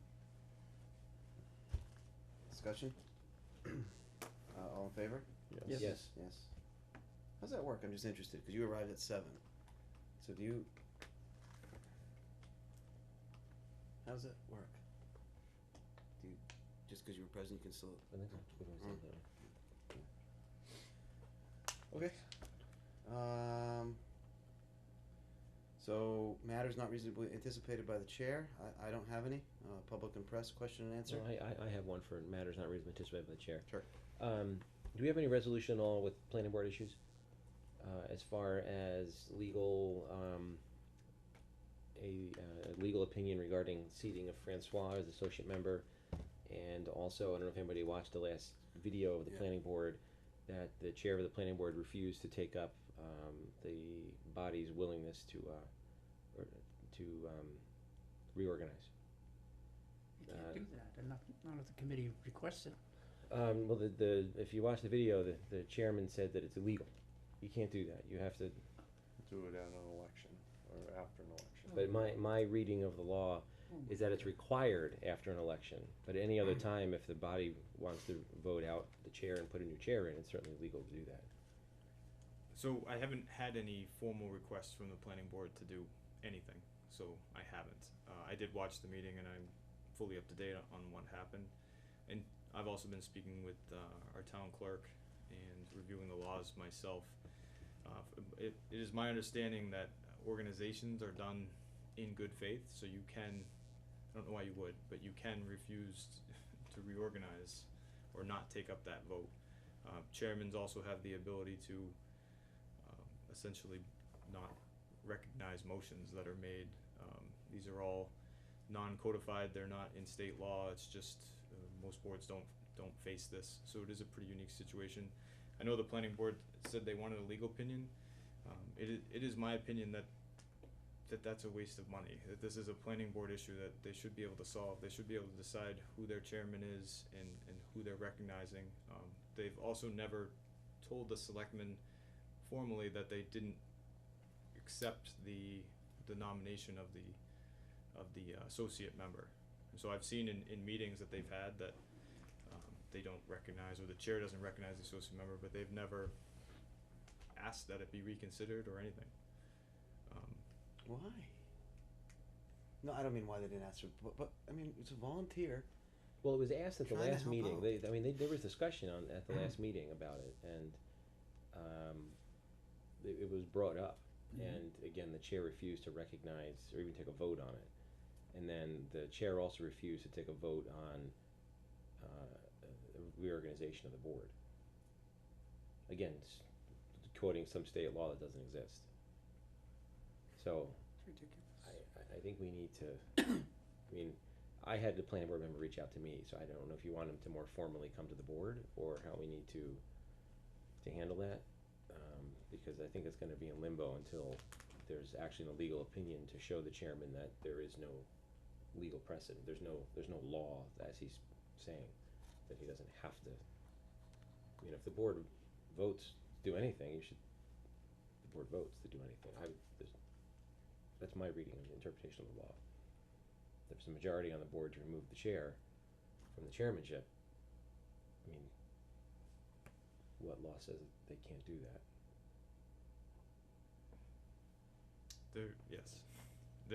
There does not appear to be a law that says you can or you can't. It's just ambiguous. So I'm not even sure.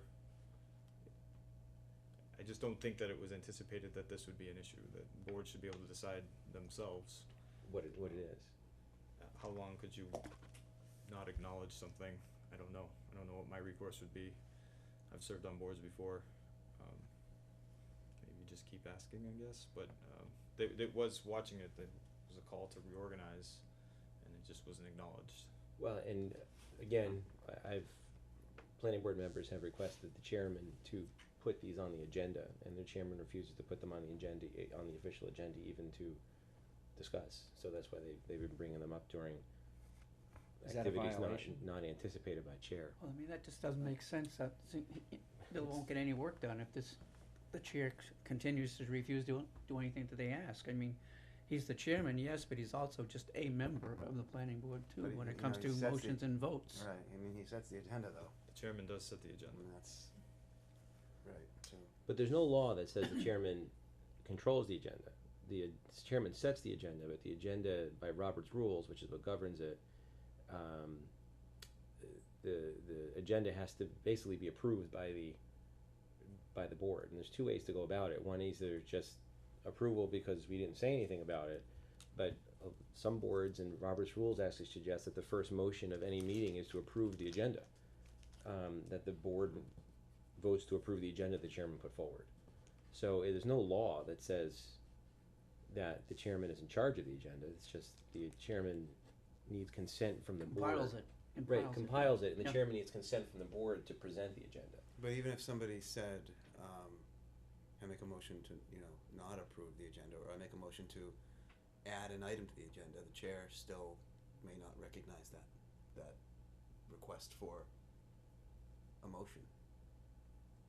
But the board can then vote to put something on the agenda the next time. If that motion is acknowledged. If the Right, motion's if the motion acknowledged. is not, that's what I'm saying. But again, to Robert's rules, if a motion is made and seconded, the chair just can't ignore it at that particular point in time. You're exactly right. Again, there's no law, it's precedent. It's how Robert's rules works. And again, my reading of Robert's rules is that eventually the will of the committee has to be followed. If there's a motion to put something on the following agenda, and it's a majority vote. So I've been following it. I'm a neutral party. I'm here to assist all boards and committees. It's unclear to me what the board wants or does not want me to do. This board? Not this board. I Yeah. haven't asked Well, the this other, board I mean, yet. I can go back. They may not have any idea of what they can do. It sounds like he's really just, dominating so much. I'm just relaying a message, and I'll be happy to get that message more formally over to you, perhaps. But I think the planning boards, unfortunately, with the new members, are going to come to a grinding halt because it's not going to work. And it's been my advice that the board needs to sit down and the planning board needs to sit down and figure out their own composition, their own strategy, their own rules. Otherwise, calls that other people are trying to interfere with it. They need to figure out their own business is the easiest way to put it. I don't think coming to me and asking or me telling them what they should or should do is going to fix the problem. It needs to be fixed internally. And I've said that to members of the board as well. It's the advice I would give this board if a similar issue came. I don't see it How that's going done. away anytime No, soon. That's the not at all. problem. It's a pretty unique. I've never seen it. I think it's gonna eventually it's gonna have to come from their board to, if they want a legal opinion, which I think is a waste of money, but if they want a legal opinion to know what's legal for the rest of the boards to take an action in how they do it, then it's gonna have to come to that, I think. Yeah, it's, I will echo that as a waste of money, and I do believe that council will probably say this is something that the board needs to decide. But how? I mean, Right. if you have a chairman saying it's against the law to do that, I'm not recognizing it. And then council says, you can't do that, right? That's what we need to hear. Right, that's what we need to hear. We need council to say, we don't need council to pick something. We need council to Right. say, yes, if the board wants to reorganize, it's legal and this is how you do it. Or council to say, no, you can't. I mean, that's what I think the board at this point needs, because you have some people saying it's illegal, you can't do that, I'm not recognizing it because it's against the law, and you have the other people saying, no, that's bogus, it's not against the law, this is how you do it, and we're following Robert's rules. So I guess we have some options. We can. My worry is that it would be somewhere in the middle. It would be the advice. Well, so we can go at this a few ways. We can say, okay, let's wait and see if now that this is it's a little bit more out there than I think it was. Just based on me watching the video in the last 15 minutes or 20 minutes, whatever, Yeah. it feels like it is. So, maybe they figure it out at the next meeting, right? And if not, then we say we need to get that opinion, and not just let it linger. We can't let it linger. Right. Yeah, we can't let it linger. Being an elected position too, the only other recourse would be a recall move on the part of the some townspeople. If in fact, the idea is that nothing is getting done, that's the only other option I can think. But certainly, I don't want to get involved in the middle of being the referee on this board. But if this planning board, if they can't figure it out amongst themselves and they need a legal opinion, they would need support, I think, from this board to approve that, or at least No. from Ryan to approve that. That would come out of their budget. I think it just come out of our legal budget, overall legal budget. I mean, it's not going to be tens of thousands. It's going to be. Oh, God. It's an opinion paper, like a couple paragraphs, but. The boards, by bylaw, by charter, the boards are allowed to access town council. The chairman of every board is allowed to access town council. We've just asked that it be funneled through me for tracking purposes. Mhm. What happens if the chairman is not going to funnel it through town council? That's what I'm saying. They have. I am saying as someone who's reviewing this and advising that it's a waste of money. But if they want to formally ask for it, that's why I'm asking for them to ask, because I want to make sure I'm asking the question that they want answered. Sure. So that they can solve the issue. Otherwise, I'm watching a video and guessing what it is they want council to answer, and I think that's going to cloud it even more, or make it appear as though I don't want this to sound too harsh, but I care one way or the other. It's the board that needs to decide how they function. But when you say you want them to formally ask, formally would mean they would have to present it to the chair, and he could just say, no, I won't. Which I believe they voted at their last meeting, and I just only know that because I watched it. I've not received any correspondence from the planning board.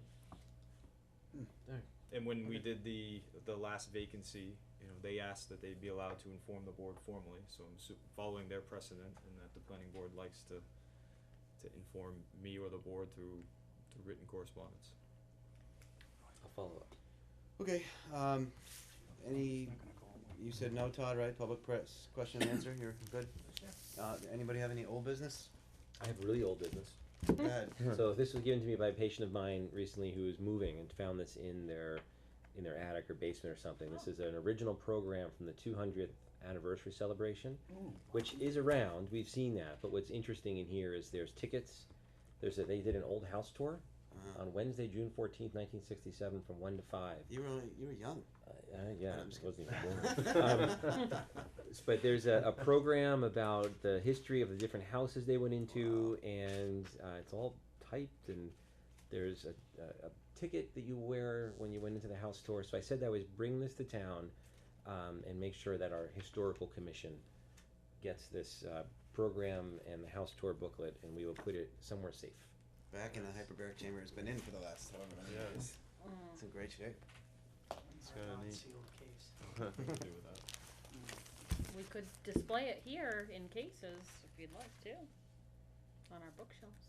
Why don't you ask Gary Well, it's not Gary. or whoever? Okay. We'll ask. We'll give it to them first. Nice. All right. Any other additional business? Motion to adjourn. Second motion. Discussion? All in favor? Yes. Yes. We are adjourned at 8.